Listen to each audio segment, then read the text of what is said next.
ठाण्यातील भक्तांमध्ये चंपाषष्ठीच्या उत्सवाची मोठी उत्सुकता आणि भक्तिभाव दिसून येतोय।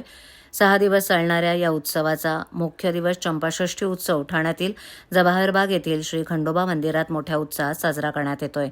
श्री खंडोबाची पूजा, अभिषेक, महाआरती आणि विविध धार्मिक कार्यक्रमांचं आयोजन यावेळेला करण्यात आले। जवाहर बाग येथील श्री खंडोबा मंदिरात भक्तांनी मोठ्या प्रमाणावर हजेरी लावली।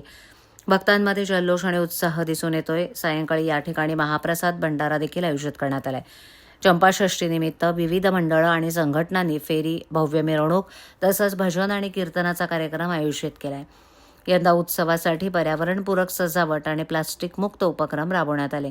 शहरातील सामाजिक संस्थांनी या निमित्तानं रक्तदान शिबिर, मोफत आरोग्य तपासणी शिबिर तसंच अन्नदानाचं आयोजन केलं। ठाणे महापालिका आणि पोलीस विभागानं वाहतूक व्यवस्था आणि सुरक्षेची विशेष काळजी घेतली। चंपाषष्ठी हा खंडोबा भक्तांसाठी महत्त्वाचा सण असून ठाण्यातील या उत्सवानं धार्मिक आणि सांस्कृतिक वारसा जपण्याचा प्रयत्न केलाय। ह्या आजच्या खंडोबा मंदिरामध्ये चंपाषष्ठीचा जो कार्यक्रम आहे, त्या चंपाषष्ठीच्या कार्यक्रमामध्ये आज सकाळी 4:30 ते 5:30 हा मंदिराचा अभिषेक झाला, या देवाचा अभिषेक झाला। त्यानंतर या ठिकाणी भाविकांची दर्शनासाठी रीघ लागलेली आहे।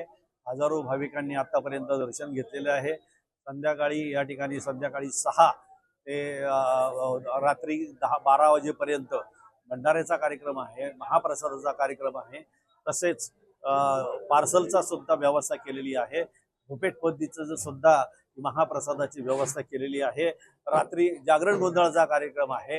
रात्री 12 ते सकाळी 5 वाजेपर्यंत जागरण गोंधळाचा कार्यक्रम होणार आहे आणि नंगर तुटल्यानंतर त्या सर्व कार्यक्रमाची सांगता होते।